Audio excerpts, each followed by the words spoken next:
So here we have the BYD Seal, and the best way to characterize this is a sports sedan. It is one of BYD's latest releases, and it is a pretty sleek and sexy vehicle.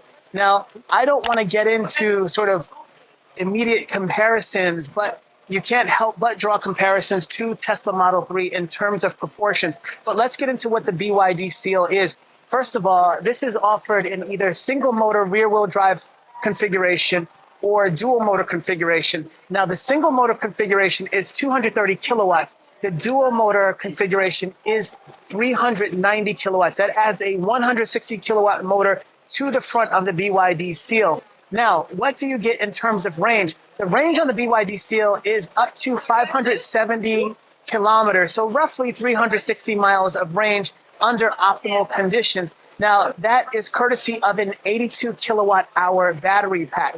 Now, the BYD Seal also comes in various driving modes. You have an eco mode, standard mode, and a sport mode as well. There is also a panoramic sunroof right here for the BYD Seal, and it is really designed to carry 5 occupants. So overall, this is what could be considered, and I didn't want to mention, but it is a Tesla Model 3 fighter. And one of the things that we can look at with the BYD Seal, you can see these very sleek headlights, and it gives that really sort of edgy look, aggressive look. And I covered in another video the restyled Tesla Model 3. Is it a coincidence that Tesla sort of has made its own Model 3 look a little more sleek in terms of styling? Or is it something to really sort of sharpen it up because it knows it's going against the likes of the BYD Seal? This is an absolutely fantastic vehicle right here. We're covering it IAA Mobility, and we do look forward to test driving in the future. Now, we've already been testing the BYD Atto 3. The interior shares a lot in common with the BYD Atto 3. And so we're going to go inside and see sort of what is similar and what is different about the BYD Seal. We're inside, and it is definitely a cockpit feel to it. There is this absolutely massive tablet in here. I want to say that that is probably an 18-inch display. And it looks like it actually might sort of, I don't know if it sort of changes the orientation on it. It looks like it might be electronically controlled, but nice bright. Oh, wow. So it does rotate from horizontal to vertical or vice versa. This is very responsive. We come back to the home screen. You do have Spotify as well. And also, we've seen this also on the BYD Atto 3, the system settings to control the vehicle, the ADAS, battery charging. It looks like it's got sort of a little bit more functionality. There's the intelligent torque adaption control. That is a unique sort of feature because, again, this is a sport-oriented sedan. And if we look at this sort of steering wheel, again, nice cockpit feel, very nice legroom for large passengers, and you do get the sense that this is really a sports sedan. The interesting thing is, though, it is a very livable car.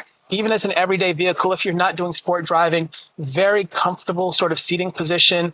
And you've got the center display right here, which is much larger than the Atto 3 that we've been reviewing. And so that's a very nice thing because that's been one of the sort of complaints I had with it was getting the information because it seems a little bit small. In the center console right here, you've got this sort of shiny, very sort of high-tech, high-quality looking feel. There's a wireless charging pad. There's actually 2 wireless charging pads right here, the cup holders, and a really nice and deep storage compartment as well. Here you've got sort of this soft touch feel. Feels like a suede. And then even here on the dash, a very sort of very high-quality materials here as well. You've got the panoramic moonroof, very large, and it looks pretty cool with the big BYD sort of Seal display in the background. So imagine at night, a nice road trip, the stars above you. Pretty cool sort of feature to have. The seats are very supportive. They are ventilated, very sort of sport bucket feel. And they also have sort of, they're texturized. So you've got sort of different sort of ridges and valleys in the seats as well. And the BYD in the headliner also. This is a really nice car right here. Again, I hate to draw comparisons, but it seemed necessary that Tesla had to go up market with the Model 3, sort of tighten up the appearance, because this is definitely a Tesla 3 fighter in every way, if not a bit more. So we're in the back of the BYD Seal, and this is really spacious. I'm average height, but there's good leg room for taller passengers, and the under thigh support is fairly good for this vehicle. It does have a high floor because of the battery, but don't think it's an issue. So again, maintaining the high quality feel. I was told by a BYD representative that this is a synthetic leather right here. The car does use sustainable materials. The panoramic roof does not have an opaque feature to black it out, but it does have a UV protection layer to keep the heat out off of the top of the vehicle. So overall, really well thought out vehicle. You've got these sort of textured patterns right here. Just a very cool car. We're under blue light right now, so it's a bit sort of moody, but hey, we're not complaining. This is a pretty slick car to be in. In terms of the rear, you've got sort of a panel with a USB-A port and a USB-C port. 2 vents. There are no sort of user controls back here, but for a vehicle of this type, that's fair enough. This is what it's called, the BYD Excellent model. Now, there's also sort of the BYD Design model. The BYD Excellent model is the more powerful sport-oriented model. The BYD Design model is the entry model.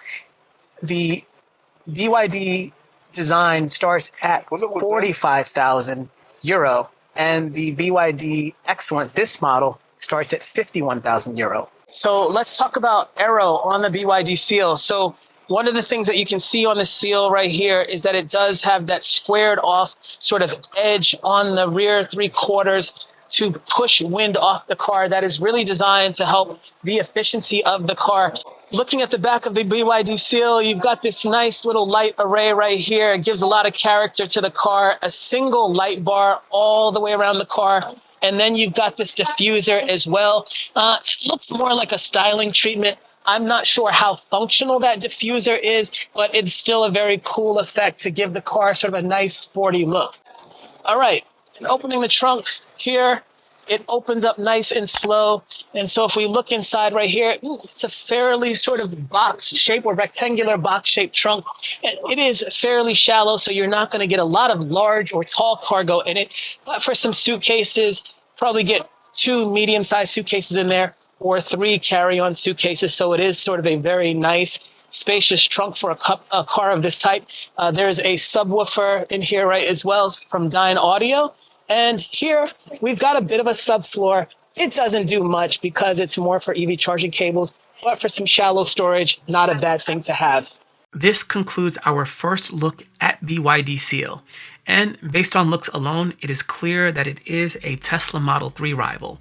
Starting at 45,000 euro for the BYD Seal design variant, and for the performance-oriented variant at 51,000 euro, this EV is positioned to compete with Tesla Model 3.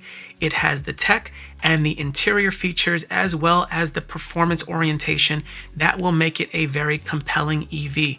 Also, it is not just a Tesla competitor. It will put pressure on EVs in its segment in terms of what its capabilities are, but in terms of its pricing as well. It is priced lower than a BMW i4, and it will certainly put pressure on other EVs within the segment. Also, BYD is an EV maker that really is growing rapidly and has become dominant in the EV landscape. Based on our experience with BYD, there is no reason to think that BYD Seal won't be a success and a very compelling option in the marketplace. So let us know what you think about BYD Seal, and if you have any questions. Thanks for checking out this video, and we'll see you in the next one.